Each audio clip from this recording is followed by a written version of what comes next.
انسان کی روح کی اصل کیفیت غم ہے، خوشی ایک عارضی شے ہے۔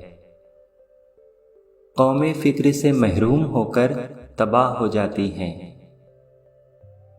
جب شاعر کی آنکھیں کھلی ہوتی ہیں تو دنیا کی بند ہوتی ہیں، اور جب شاعر کی آنکھیں ہمیشہ کے لیے بند ہو جاتی ہیں تو دنیا کی آنکھیں کھل جاتی ہیں۔ عاشق پر موت حرام ہے۔ ہزار کتب خانہ ایک طرف اور باپ کی نگاہ ملتفت ایک طرف۔ دین کی حقیقت یہ ہے کہ دروغ گوئی اور حرام خوری سے پرہیز کرے اور ہر حال میں اللہ تعالیٰ کو حاضر ناظر سمجھے۔ دوسروں کے سہارے زندگی بسر کرنا قرآن کی روح سے کافری ہے۔ عقل سے کائنات کو مسخر کر سکتے ہیں، لیکن لامکان کی تسخیر کے لیے عشق درکار ہے۔ فکر معیشت روح کی قاتل ہے۔ زندگی کے جس بھی شعبے میں تقلید کا عنصر نمایاں ہوگا، اس میں حرکت مقصود ہوگی۔ دل ایک ایسی چیز ہے جو ہر امیر کے پہلو میں نہیں ہوتا۔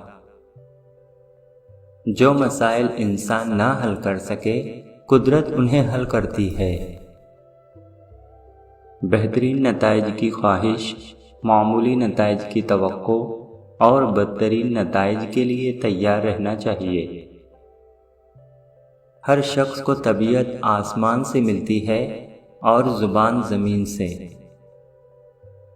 اگر آدمیت مطلوب ہے، یعنی اگر آدمی بننا چاہتے ہو، بنی آدم کا احترام کرو۔ مشرقی اقوام کو مغربی تہذیب پر تنقید کی ضرورت ہے، اس کی تقلید کی ضرورت نہیں۔ تجربے سے معلوم ہوا ہے کہ لوگ اخلاص اور دیانت کے بہت دشمن ہیں۔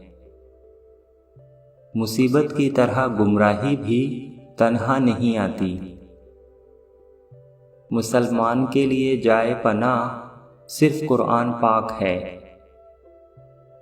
علم کی جستجو جس رنگ میں بھی کی جائے، عبادت کی ایک شکل ہے۔